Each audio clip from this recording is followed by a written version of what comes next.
창세기 37장 1절로 11절.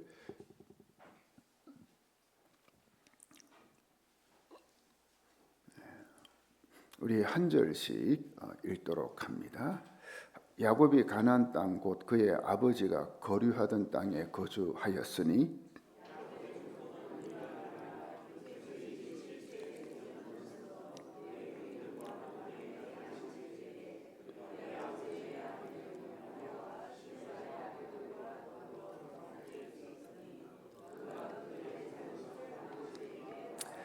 요셉은 노년에 얻은 아들이므로 이스라엘의 여러 아들들보다 그를 더 사랑함으로 그를 위하여 채색 옷을 지었더니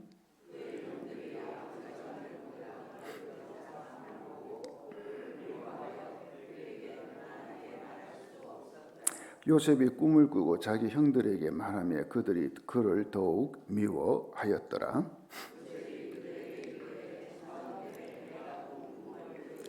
우리가 밭에서 곡식단을 묶더니 내 단은 일어서고 당신들의 단은 내 단을 둘러서서 절하더이다.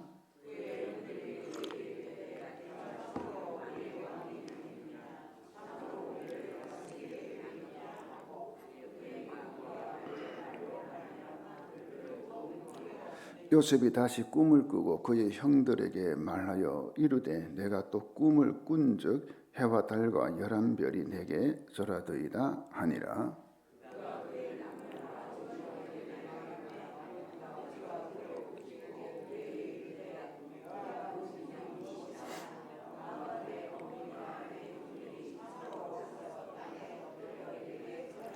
같이 읽습니다. 그의 형들은 시기하되 그의 아버지는 그 말을 간직해 두었더라. 아멘.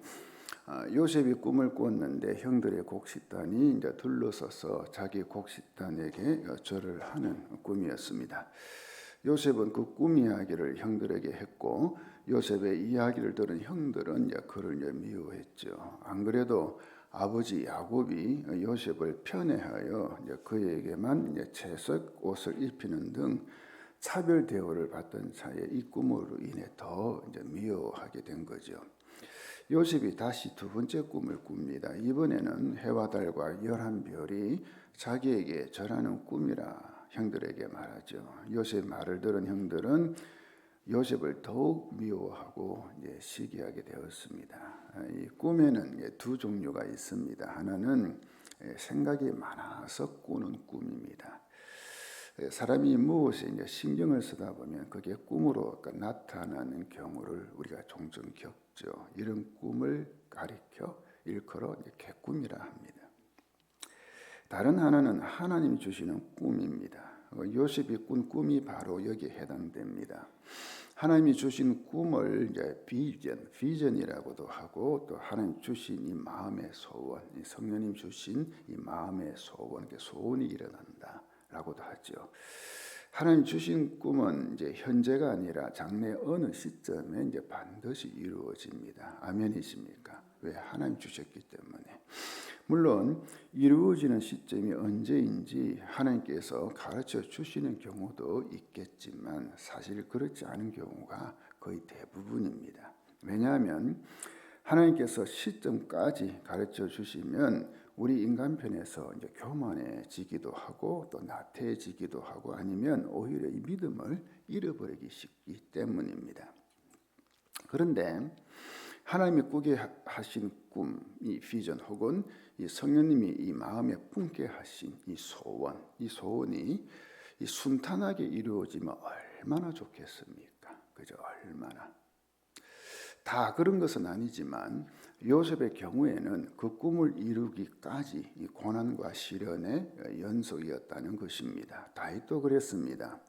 사무엘 선지자로부터 기름 부음을 받았지만 이스라엘의 왕이 되기까지 이 다윗은 말로 다 할 수 없는 고난의 삶을 살았습니다. 그러니 하나님이 주신 꿈이 성취되는 데는 고난과 시련의 기간을 거치기도 한다는 것, 이걸 우리가 알 수 있습니다. 하루는 아버지 야곱이 요셉에게 심부름을 보냅니다. 이 양들을 치기 위해 들판으로 나간 형들의 안부를 알아오라는 겁니다. 형들이 양떼를 치고 있는 이 도단이라는 지역에 요셉이 거의 도달했을 때 이제 형들이 요셉이 오는 걸 이제 먼저 보죠. 일전에 요셉의 꿈으로 인해 형들이 그를 더 시기하고 미워하고 분노하여 그를 이제 죽이려는 이제 마음을 이제 이미 가지고 있었잖아요. 그러던 차에 요셉이 자기들에게 오자 그를 이제 구덩이에 이제 던져버립니다. 왜죠? 이제 죽이기 위해서.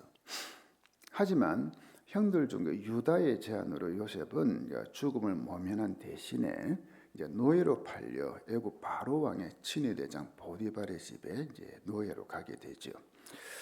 요셉은 이제 하나님이 함께 하시는 은혜로 이제 보디발 장군의 신임을 얻어 이제 가정 총무가 됩니다. 하지만 이것도 잠시뿐이고 보디발 장군의 아내가 요셉을 유혹을 합니다. 그런데 요셉은 하나님을 경외하였기에 이 부인의 유혹을 부리치고는 그 자리를 피하고 맙니다. 그러나 이렇게 거부를 당한, 어떻게 보면 수치를 당한 이 부인, 남편이 집으로 돌아오자 요셉이 자기를 겁탈하려고 했다라고 하며 이제 누명을 씌우죠, 요셉에게. 이렇게 하여 요셉은 왕의 제수들을 가두는 감옥에 가게 됩니다. 하지만 하나님께서 요셉과 함께 하셔서 이제 간수장에게 또 은혜를 받게 하십니다. 간수장은 요셉의 이 정직과 성실을 보고 그에게 감옥의 그 제수 그리고 재반 사무를 다 맡깁니다.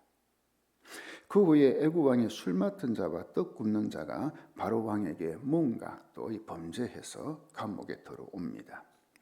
하루는 술 맡은 자와 떡 굽는 자가 이제 동시에 꿈을 꿉니다.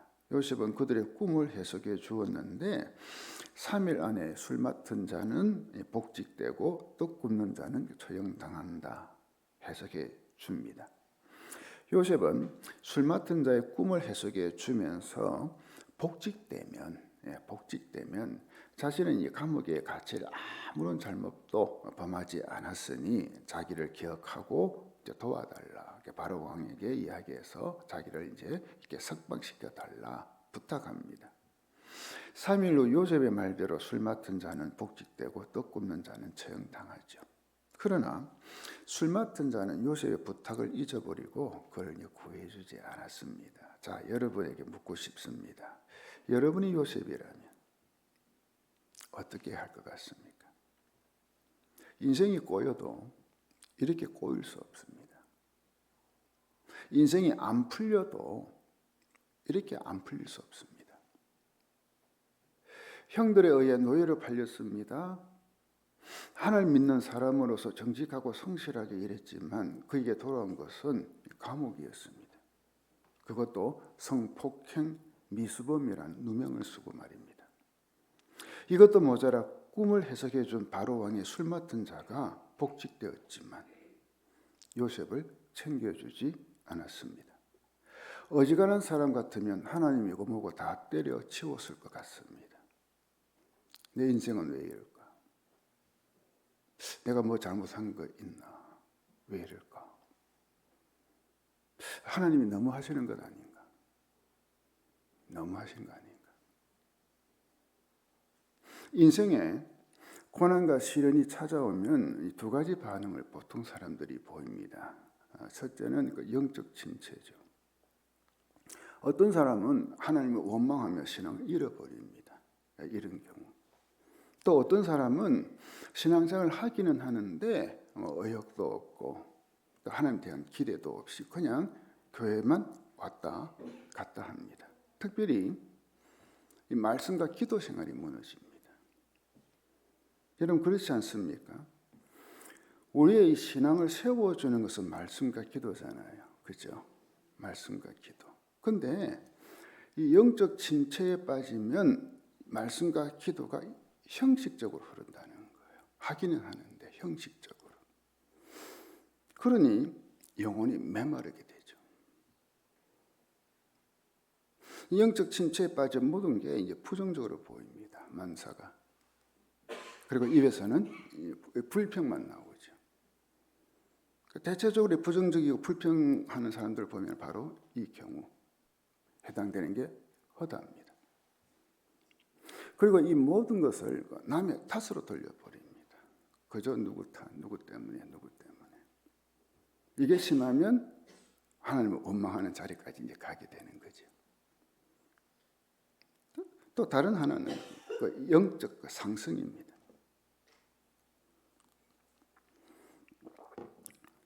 그 삶이 힘들수록, 삶이 어려울수록, 또 요새처럼 자꾸 꼬이면 꼬일수록 더 하나님을 붙듭니다.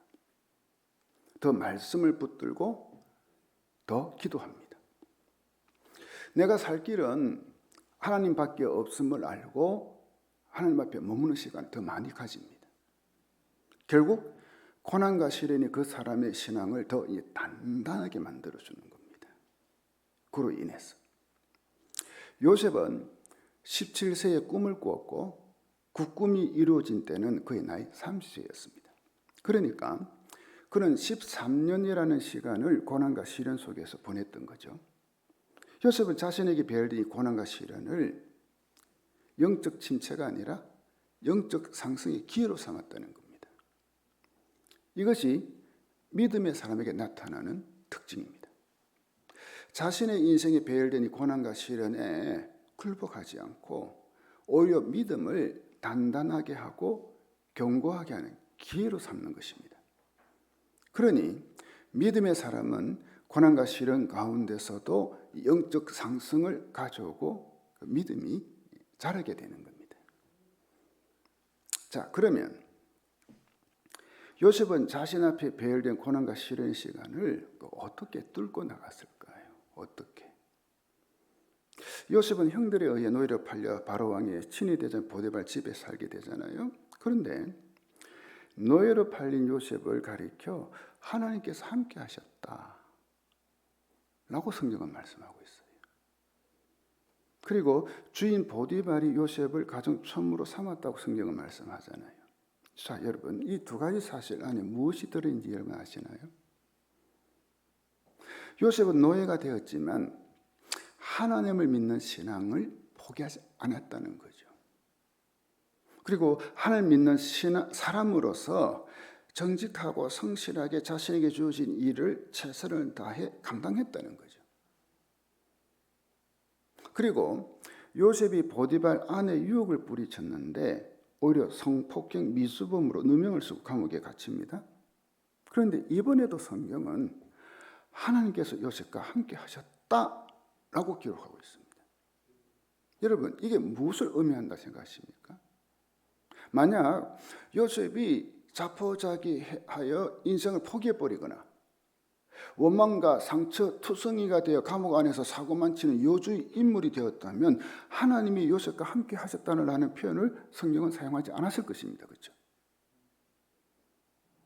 요셉은 계속되는 고난, 정확하게 말하면 억울한 일을 당하고 감옥에 갇힌 자신의 신세를 한탄하고만 있었다면, 자포자기한 채 하나님이 요셉과 함께 하셨다는 말씀은 아마도 없었을 것입니다. 다시 말하면 요셉이 억울하게 누명을 쓰고 감옥에 갇혔지만 그럼에도 하나님을 믿었기에, 그럼에도 하나님을 신뢰했기에 그 상황 속에서도 성경은 하나님이 요셉과 함께 하셨다 라고 표현한 것입니다. 요셉은 믿음으로 고난과 시련을 뚫고 나간 거예요. 뚫고 나간 것입니다. 요셉이 바로 왕이 술 맡던 자의 꿈을 해석해 주었을 때도 마찬가지입니다. 요셉이 두 사람이 꿈을 해석해 줄 때 요셉은 그들에게 꿈의 해석은 하나님께 있습니다. 내가 하는 게 아니고 하나님이 하시는 겁니다. 이 말을 하잖아요. 여러분, 이게 무슨 말인지 아십니까? 요셉은 고난과 시련의 연속 가운데서도 하나님과의 교제가 끊어지지 않고 있었다는 거예요. 계속 하나님께 붙어 있었다는 거예요. 다르게 말하면 성령 충만했던 거예요. 그리고 바로 왕의 술 맡은 자가 석방되고 복권되었지만 이 요셉을 생각하지 않았고, 그래서 요셉은 평생 감옥에서 이제 썩어야 하는 신세가 되어버렸잖아요. 누가 자기를 뭡니까? 알아주지도 않고 구해주지도 않고 그냥 감방에서 이제 평생 썩어야 돼요. 어쩌면 이 요셉 자신도 이 찬야만 상태로 이 감옥 생활을 하고 있었는지도 모르겠어요. 아이고 이제는 막 안 된다. 그냥 내가 여기서 그냥 지내야 되는 모양이다. 술 맡은 자가 석방되어 복직된 지 2년이라는 시간이 흘렀습니다. 그때 바로왕이 꿈을 꾸었죠. 하필이면 그때 그 꿈을 해석할 사람이 애국에 아무도 없습니다. 아무리 찾아도. 그때서야 술 맡은 자가 요셉을 기억하고 바로왕에게 추천하죠. 그죠? 자신의 그 뭡니까? 그 잘못을 깨닫고 드디어 요셉이 바로왕 앞에 섰습니다. 창세기 41장 15절 16절 보십시오. 바로가 요셉에게 말했습니다. 내가 꿈을 꾸었는데 아무도 그것을 풀지 못했다. 내가 너에 대해 하는 말을 들어보니 너는 꿈을 들으면 풀 수 있다고 하더구나. 요셉이 바로에게 대답했습니다. 제가 아니라 하나님께서 바로께 평안한 대답을 주실 것입니다. 여러분 보십시오. 요셉은 그때까지, 그러니까 17세 노예로 팔렸었고 바로왕 앞에 선 때가 30세였습니다. 그러니까 고난과 시련의 시간이었던 13년 동안 하나님과 교제가 단절되지 않았다는 거예요. 계속 하나님과의 교제가 있었던 거예요. 어떻게 이런 신앙을 유지할 수 있었던 것일까요? 어떻게? 요셉이 이런 신앙을 유지할 수 있었던 것은 바로 하나님에 대한 그의 믿음이었습니다. 그 믿음이 있었기에 그의 앞에 펼쳐진 그 고난과 시련을 뚫고 나갈 수 있었고요.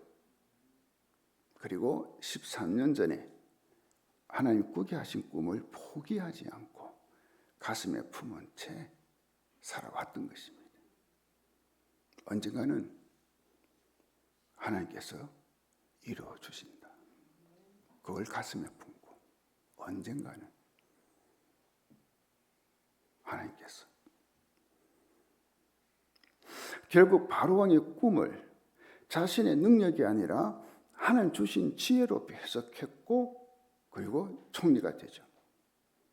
이것으로 요셉의 꿈이 성취되었습니까? 어찌 보면 반만 성취된 거예요.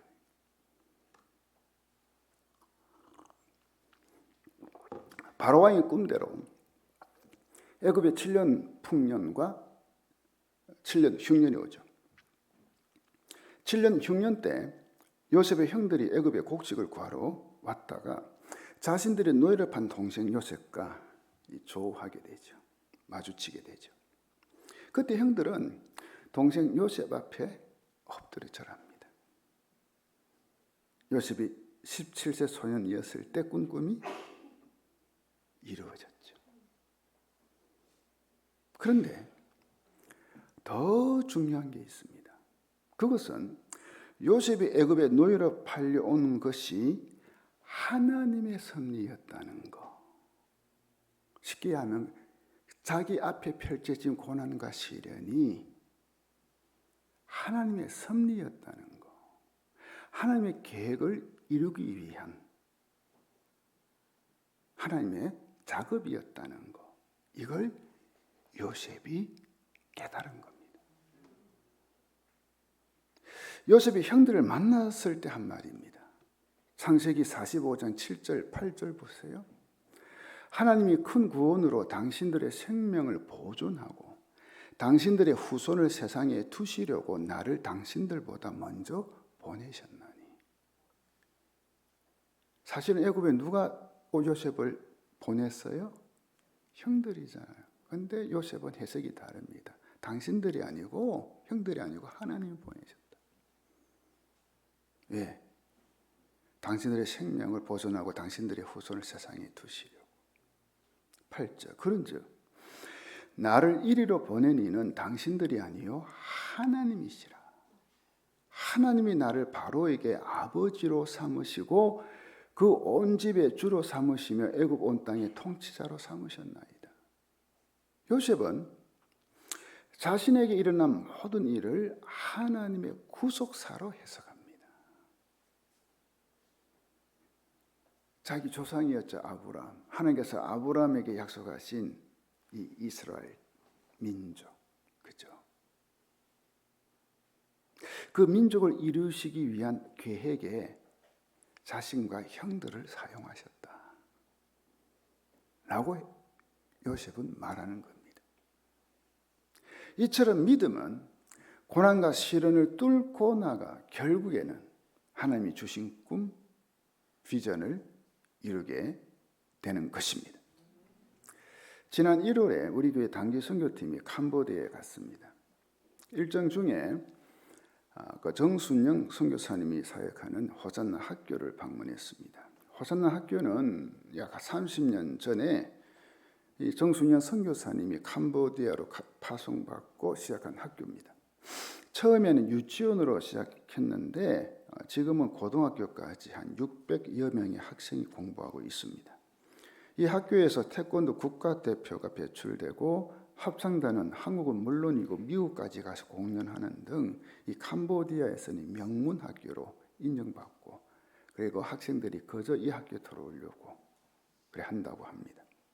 그런데 이 호산나 학교는 우기철이 되면 학교가 물에 잠겨 매년 어려움을 겪고 있었답니다. 그래서 이 선교사님은 이 학교 이전을 위해 기도하기 시작했지요. 왜? 너무 우기철만 되면 물에 잠겨버리니까 학교가. 그러니까 기도했어요.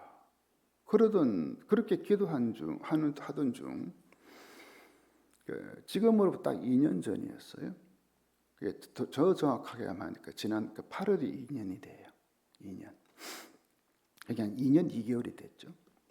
어떤 분이 학교 부지를 하나 소개해 줬는데 그래서 그 현장에 가서 보는 순간 야, 이 하나님께서 주신 땅이다. 확신이 들었어요. 아, 바로 이 땅이구나. 내가 기도하던 땅이 바로 이 땅이구나. 하나님께서 호산나 학교를 위해 예비해 놓으신 땅임을 믿음의 눈으로 딱 본 것입니다. 그런데 문제는 이제 돈이었습니다. 매입 가격. 땅값이 250만 달러였어요. 이 호산나 학교나 정순영 선교사의 형편으로 봐서는 아예 꿈도 꿀 수 없는 돈이었죠. 250만 달러 하나로 계산하면 34억 정도 돼요. 얼마요? 34억. 선교사가 34억 있겠어요?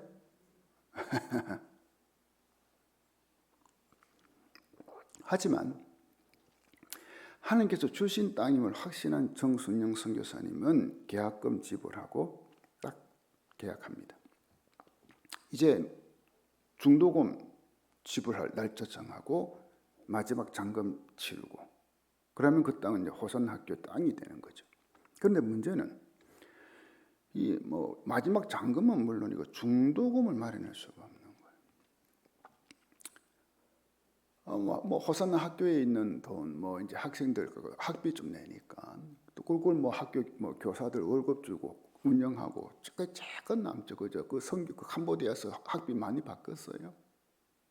그 있는 돈, 또 이 선교사님이 이 선교사의 노벨상이라는 언더우드상을 그때 받았거든요. 수상하고 받은 상금이 5천만 원이더라고요. 그때 우리 교회 세미나실 와서 그 감사 예배를 제가 드리며 설교한 적이 있어요. 등등 있는 돈 없는 돈 다 끌어모아도 턱없이 부족합니다. 이 안타까운 사실을 아는 주변 선교사님들이 한국의 그 대형 교회들 이제 목사님들 소개하고 또 기독교 기업들 또 소개하고 그래서 좀 후원하도록 했죠. 하지만 이 코로나 팬데믹으로 한국 교회도 어려운 상황이었고요. 그리고 이 기독교 기업들도 될 듯 하면서도 결국엔 난색을 표하면서 무산되고 안 되고. 그래서 이제 지불해야 할 돈이 190만 달러인데 나올 구멍이 안 보여요. 이 사방팔방이 다 막힌 그야말로 이 진퇴양난. 완전히 더 이상 어떻게 할 수가 없어. 한국 교회도 안 돼, 기업도 안 돼.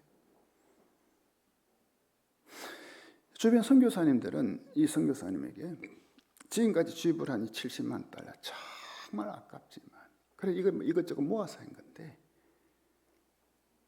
그 땅 포기하라고. 안 된다고. 포기하라고. 어쩔 수 없다고. 다 포기하라고 권했어요. 왜냐하면 아무리 생각해봐도 돈이 나올 구멍이야 보이지 않았거든요. 저희 단기 선교팀이 지난 2월에 호선 학교를 방문했을 때 이 정승현 선교사의 얼굴 제가 보니까 말이 아니더라고요. 왜? 저는 이 정승현 선교사님 그 부산 중앙교회 고등부 제 동기거든요. 잘 알거든요. 얼굴이 말이 아니더라고요. 이 중도금을 지불하지 못해 매달 이자로요 15,000달러고 캄보디아는 이자가 왜 그렇게 비싸요? 지불해야 돈이 없으니까 4개월은 연체되어 있지요. 하지만 정순영 선교사님은 포기할 수가 없었어요. 왜? 처음 그 땅을 보고 계약할 때 하나님께서 주신 땅임을 확신했기 때문에. 다 포기하라는데 안 된다는데 포기 못하는 거예요. 왜? 하나님께서 주신 땅인데.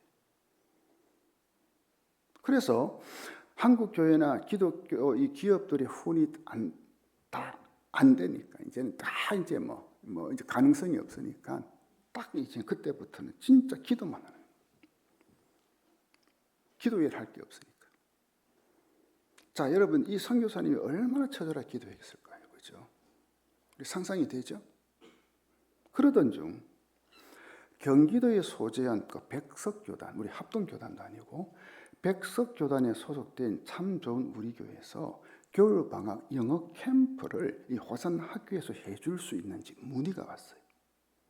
전혀 모르는 교회. 근데 누구의 소개로 이제 연락이 온 거예요. 그리고 호산나 학교는요, 이 한국의 이 학생들을 대상으로 영어 캠프를 한 적이 한 번도 없었어요. 그동안. 근데 이런 와중에 하겠다고. 그래서 그 교회 학생들이 와서 영어 캠프를 했어요. 지난 겨울에. 그런데 영어 캠프에 온 학생들이 모든 일정을 마치고 한국으로 돌아갔는데 자기 자녀가 변화된 것을 학부모들이 다 본 거예요. 이게 교회 전체 소문이 나버렸어요. 그래서 담임 목사님 도대체 이 호산 학교가 어떤 학교인지 궁금해서 캄보디아로 와서 이 선교사님을 이제 만난 거예요.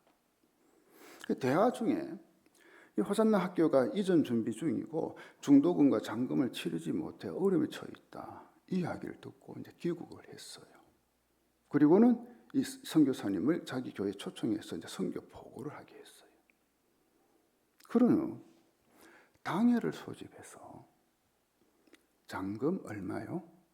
190만 달러. 190만 원 아닙니다. 190만 달러. 26억 원이 있더라고요. 대충. 아무 조건 없이 후원하기로 결의했어요. 그 당회에서. 그런데 그 교회는 상가 교회입니다. 교인 수가 한 300명 정도 됩니다.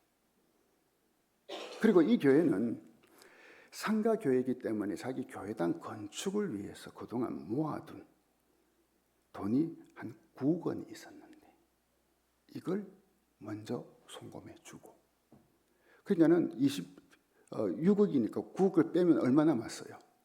나머지 17억은 잘 들으세요. 은행에서 대출을 받아 보내주기로 당회에서 결의했다는 거예요. 여러분 생각해 보십시오. 교회당 건축을 하기 위해 모아둔 9억 원을 후원하는 것은 그래도 좀 저는 이해가 돼요. 그럼 이거 건축 조금 미루고 연기하고 급하니까 하나님 일이니까 우리 고마 좀 보내주자. 좀 그럴 수도 있을 것 같아요. 그런데 나머지 돈 17억 원을 대출받아 보내준다는 것, 이건 있을 수 없는 일이잖아요. 자, 여러분 보세요. 교단도 달라요. 상가 교회입니다. 교인 수가 많은 것도 아닙니다. 오래전부터 알고 지내던 선교사도 아닙니다. 저는 이 이야기를 듣고 이 참 좋은 교회 목사님은 물론이고 당연히 이 장로님들 그리고 교인들이 정말 대단하고 보통 믿음이 아니잖아요. 생각해서 이야, 참 대단하다. 참 그게 목사님도 진짜 대단하지만 장로님들도 정말 대단하고 교인들도 참 대단하다. 어쩜 그렇게 할 수 있는 걸까? 어쩌면 교회가